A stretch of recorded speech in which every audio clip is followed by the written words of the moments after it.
Mirëmëngjesi dhe mirë se vini në emisionin tuaj të përditshëm, zgjohuni me ne. Data sot shënon 20 dhjetor dhe ne si çdo ditë tjetër do të udhëtojmë pas në kohë në përhistori, art dhe kulturë.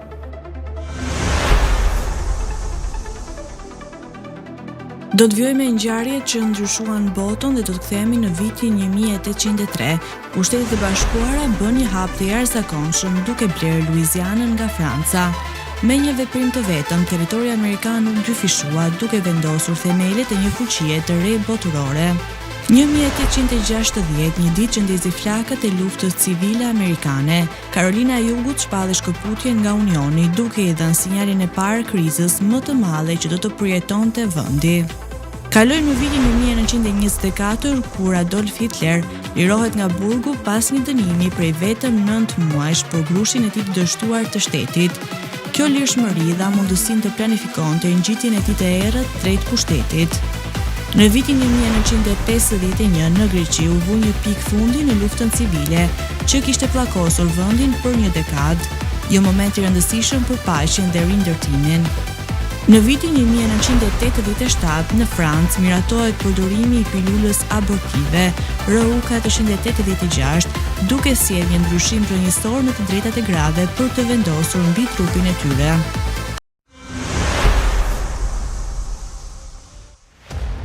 Dhjetori është dita 354 e kalendarit gregorian, kështu që deri në fund të vitit kanë mbetur edhe 11 ditë.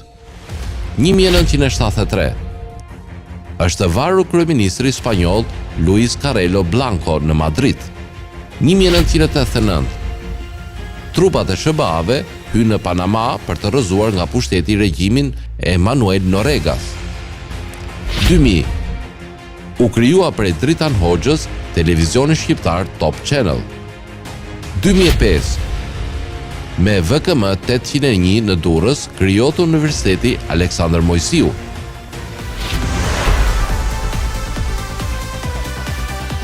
Do të vjojmë të flasim për personalitetet që lanë gjurmë në këtë datë. Në vitin 1537 erdhi në jetë John Rushworth, një historian anglez që la dëshmi të paçmuara për revolucionet britanike. 1868 shënoi lindjen e Harvey Firestone, një pioner i industrisë automobilistike dhe themelues i Firestone Tire, që ndihmoi në formësimin e mënyrës si udhëtojmë sot. Në vitin 1901 u lind Robert van de Graaf, fizikanti që shpikui një pajisje elektrike të pazakontë, gjeneratorin që mban emrin e tij duke ndikuar në kërkimet shkencore.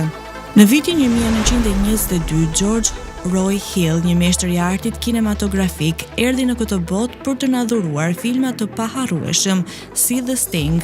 Dhe në vitin 1983 Jonah Hill, aktori dhe skenaristi që na ka bërë të qeshim e të mendojmë, bëri hapin e parë në skenën e jetës.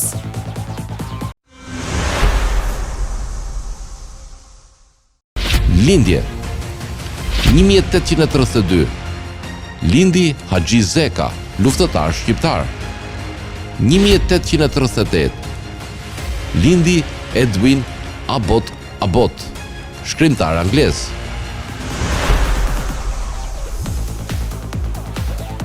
Por si çdo datë tjetër, dhe kjo datë ka shënuar lam të mira të figurave të shuara. Në vitin 217 para erës sonë, Egjipti humbi një nga faraonët e tij më enigmatik, Ptolemeun e IV, një lider që la pas një trashëgimi kontradiktore. Në vitin 1800, bota e ligjit dhe drejtësisë tha lam të mirë William Blackstone, juristi që hodhi themelet e sistemit ligjor anglez. Në vitin 1927, bota e letrave humbi Eliza Orzeszkowa, shkrimtare dhe aktivisten që i dha zë kauzave të drejta polake. Në vitin 1968, largimi John Steinbeck, një prej shkrimtarëve më të mëdhenj amerikan, troditi botën letrare. Of Mice and Men and the Grapes of Wrath vazhdojnë të frymëzojnë edhe sot.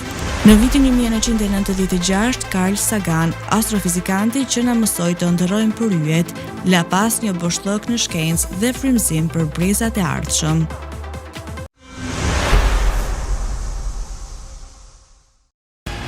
Vdekje 1552 vdiq Katarina von Bora, reformator gjerman dhe gruaja e Martin Lutherit. 1937 Vdiq Erich Ludendorff, general gjerman në luftën e parë botërore.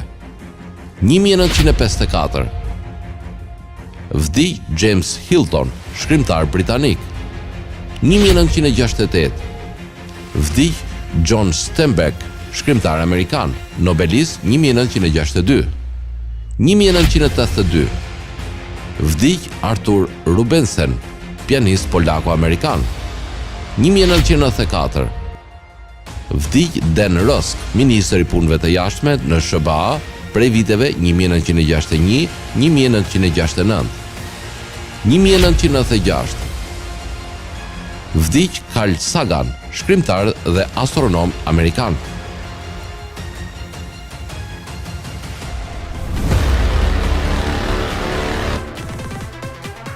Tani u të ndiqni rubrikën edhe shëndeti. Portokallet janë ndër agrumet më të njohura e vlerësuara, jo vetëm për shijen, por edhe për vlerat ushqyese.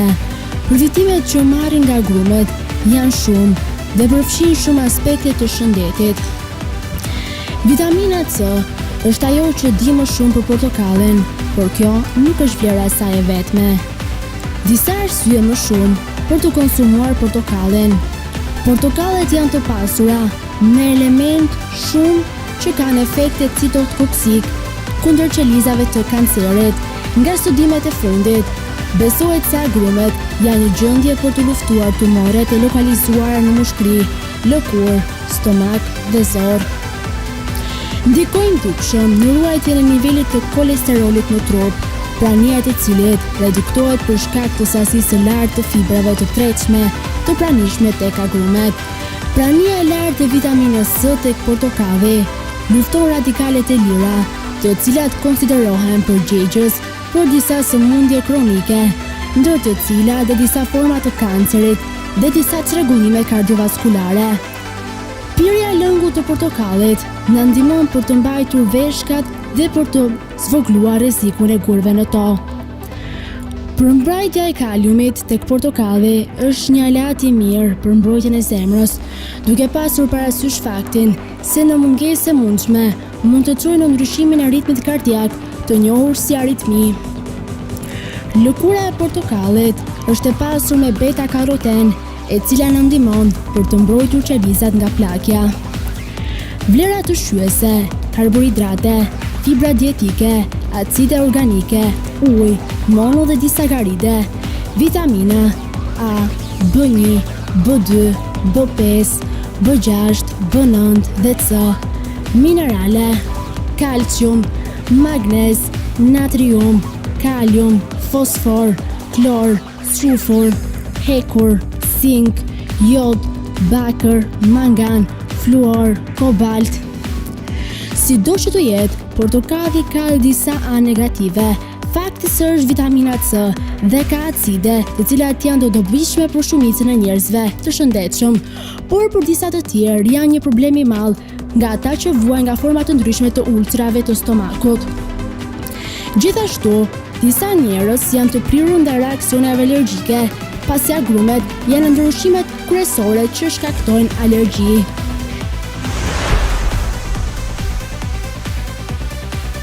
Për biografinë e sotme kemi zgjedhur të flasim për njeriu që ndryshoi fatin e botës. Adolf Hitler, një emër që ka lënë njollën më të errët në historinë moderne, lindi më 20 prill të vitit 1889 në një qytet të vogël të Austrisë. Ai ishte fëmia i katërt i Lais Hitler, një nënpunës doganor strikt, dhe Clara Polz, një grua e butë dhe e dashur. Familja e tij vuante nga forforia dhe pasiguria dhe këto kushte do të ndikonin në personalitetin e tij të ardhshëm. Adoleshenca e Hitlerit ishte e trazuar. Ai ndëronte të bëjë artist, një ambicie që e çoi në Vjenë, ku aplikoi në Akademinë e Arteve të Bukura. Por dështimi i tij për të pranuar jo vetëm një herë, por 2 herë e goditi rënd. Gjatë viteve në Vjenë, Hitleri jetoi në varfëri duke shitur piktura për të mbijetuar dhe duke u zhytur në botën e ideve ekstremiste, nacionaliste dhe antisemite që po përhapishin në atë kohë. Kur nisi lufta e parë botërore, Hitleri pa një mundësi për të gjetur një qëllim në jetë. Ai u bashkua me ushtrinë gjermane dhe luftoi në frontin perëndimor. Për këtë lufta ishte më shumë se një betejë, ishte një mision. Ai u plagos 2 herë dhe u dekorua për trimëri, por fundi i luftës e la të dëshpëruar. Gjermania humbi dhe Hitleri, si shumë të tjerë, ndjente një ndjenjë tradhtie dhe zemërimi ndaj kushteve të Traktatit të Versajës, që i vendosi Gjermanisë sanksione të ashpra. Pas luftës, Hitleri hyri në politik. Ai u bë antar i Partisë Kombëtare Socialiste të Punëtorëve Gjerman, e njohur si Partia Naziste. Me një aftësi të jashtëzakonshme për të folur publikisht, ai u shndrua në liderin e saj. Në vitin 1923 ai tentoi të organizonte një grup shteti, i njohur si Bir Hal Putz, por dështoi dhe përfundoi në burg. Atje shkroi librin famkeq Mein Kampf, Lufta ime, një manifest ku shkruante idetë e tij për nacionalizmin, racizmin dhe antisemitizmin, por burgosja nuk e ndali. Në vitin 1930, pas një krize të thellë ekonomike dhe politike, Hitleri përdori frikën dhe pakënaqësinë e popullit për të fituar pushtet. Në vitin 1933, ai u bë kancelar i Gjermanisë dhe brenda pak muajsh u shndrua në diktator. Me propagandë të fuqishme dhe terror të organizuar, ai krijoi një shtet totalitar. Hitleri filloi një seri veprimesh që tronditën botën për ndjekjen sistematike të hebrejve që çojnë në Holokaustin, ku vran mbi 6 milion njerëz, dhe shpërthimin e luftës së dytë botërore në vitin 1939. Më 30 prill të vitit 1945, kur trupat sovjetike po afroheshin në Berlin, Hitleri vrau veten në bunker duke marrë me vete fundin e ëndrave të tij për pushtet të përjetshëm.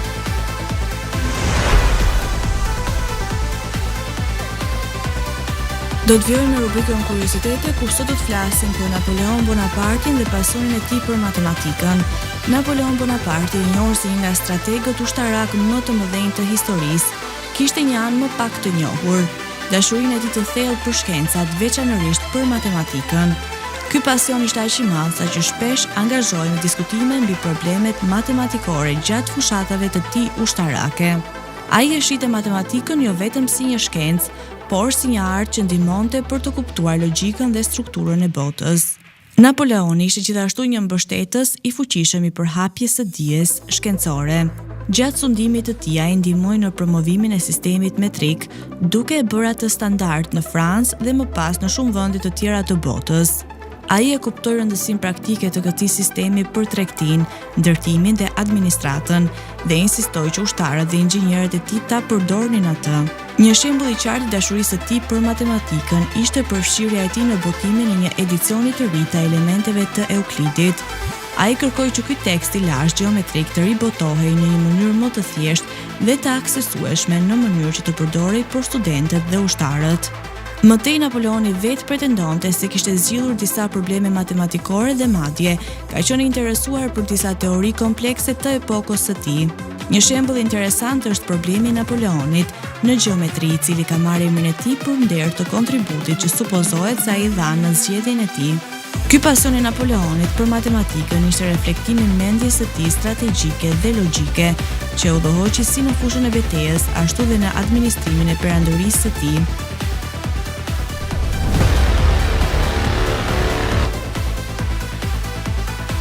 Tani do t'ju ftoj të ndiqni parashikimin e motit për territorin shqiptar. Territori shqiptar për datën 20 dhjetor 2025 do të jetë në ndikimin e masave ajrore të qëndrueshme, duke sjellë mot kryesisht të kthjellët dhe me diell në pjesën më të madhe të vendit. Paraditja do të karakterizohet nga mot i kthjellët në pothuajse të gjithë territorin, ndërsa pasditja sjell vranësira të pakta kryesisht në jug të vendit.